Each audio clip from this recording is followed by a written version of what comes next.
सबा, खाना तुम सर्व कर दोगी? मेरा वहां जाने का दिल नहीं कर रहा। जैसे तुम्हारी मर्जी। कोई और काम हो तो बताओ मुझे। इस घर का हर फर्द मेरे पीछे पड़ा है, तुम जानती तो हो। मेरा साथ नहीं दे सकती थोड़ा सा?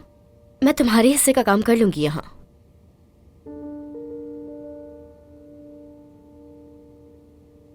ठीक है।